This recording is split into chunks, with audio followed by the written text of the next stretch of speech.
Hey everybody, this is Bob, KK4DIV, and in this video we're going to be talking about my newest acquisition, the Raddy shortwave radio, the RF886. Stick around and find out why I picked this radio up.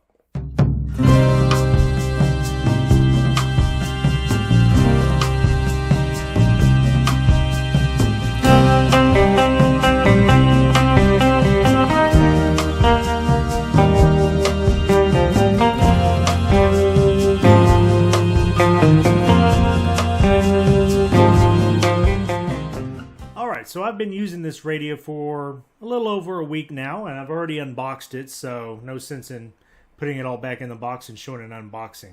We're past that. But what's in the box is you get a little USB-C cable, because this does charge via USB-C.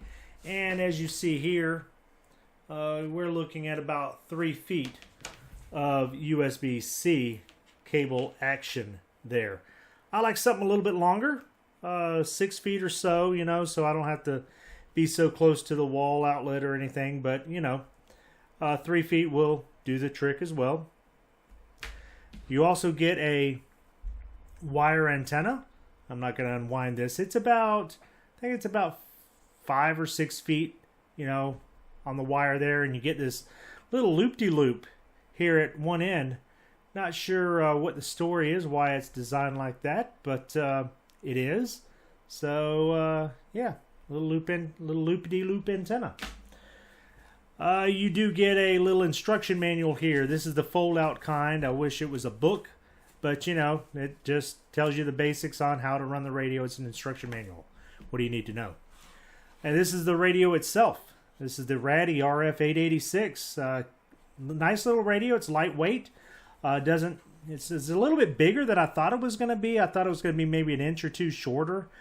Just the pictures make, you know, just what I thought it would be. You know, just a little bit bigger than that.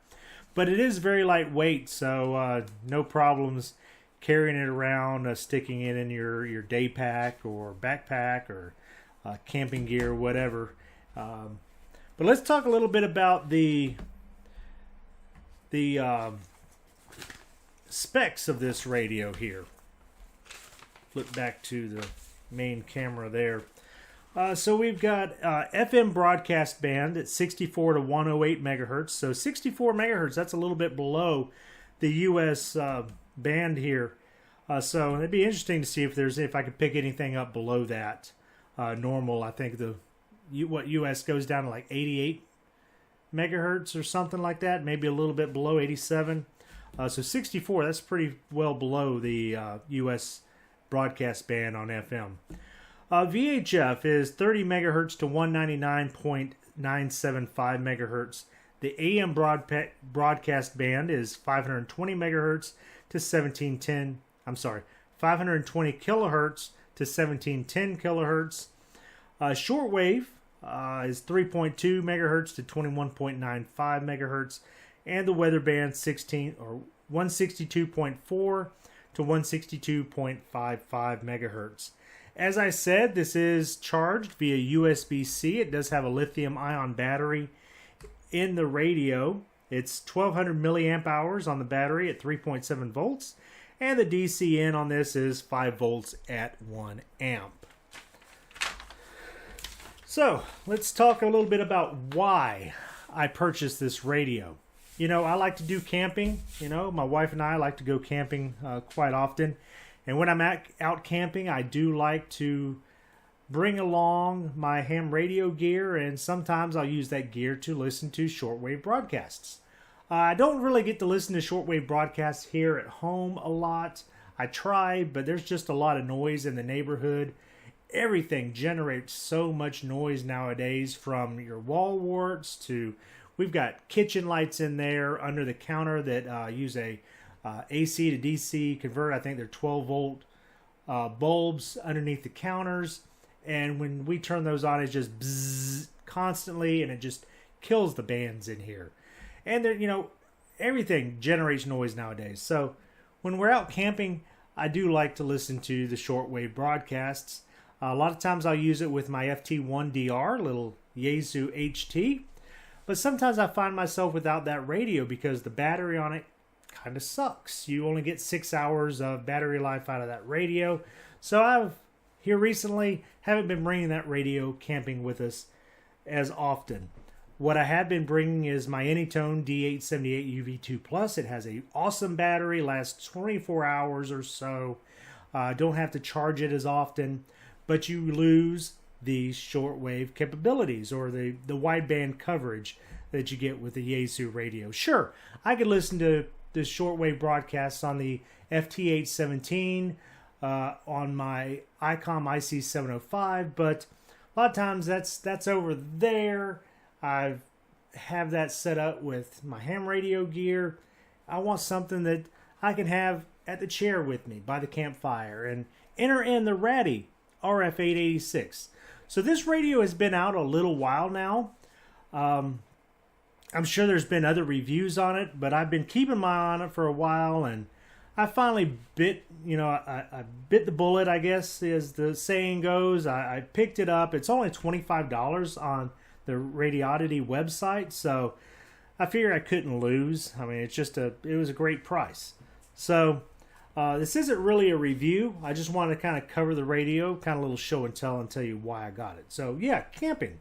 Why would somebody else want this radio? Well, again, maybe camping, maybe backpacking. Now, it's not waterproof or anything like that, so, if you're backpacking, you might want to have it protected, or even if you're camping, have it protected some way, have a little dry bag or something you can keep it in.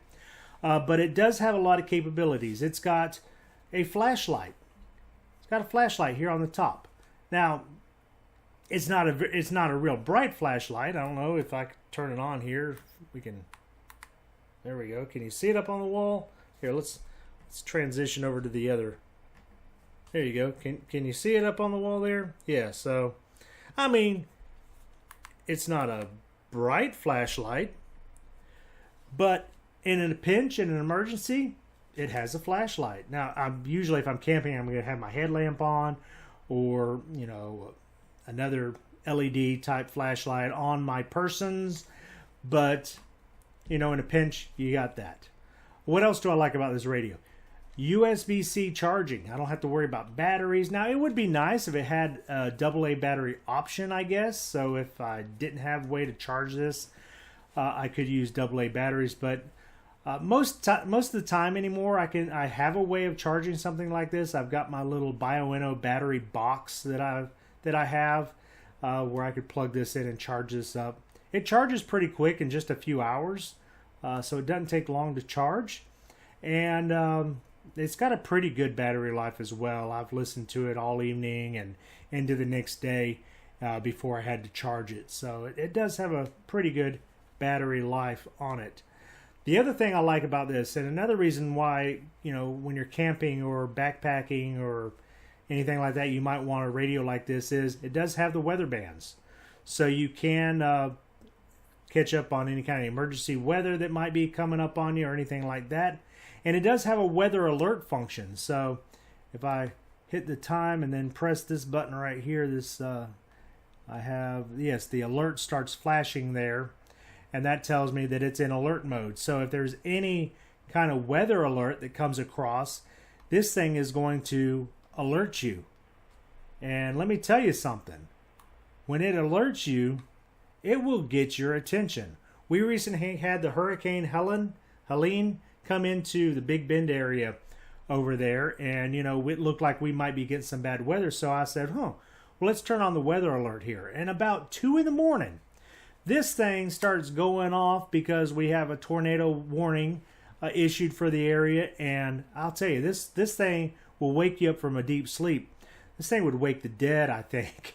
Very loud, just made me jump out of bed real quick, made my wife jump out of bed. But that's kind of what you want in an emergency situation. You want something that's going to wake you up. This is very loud. It will certainly wake you up and get your attention so you can listen to that weather alert. It does have a headphone jack here, so you can listen to the radio through headphones. Didn't come with any earbuds or anything like that, but any standard earbuds or headphones would work with this. It does have a little telescopic whip antenna. It's not very big, But, you know, if you've got something like this, your wire antenna, or even a longer wire antenna, if you had a longer wire antenna with an alligator clip that you could clip onto here, it might work even better.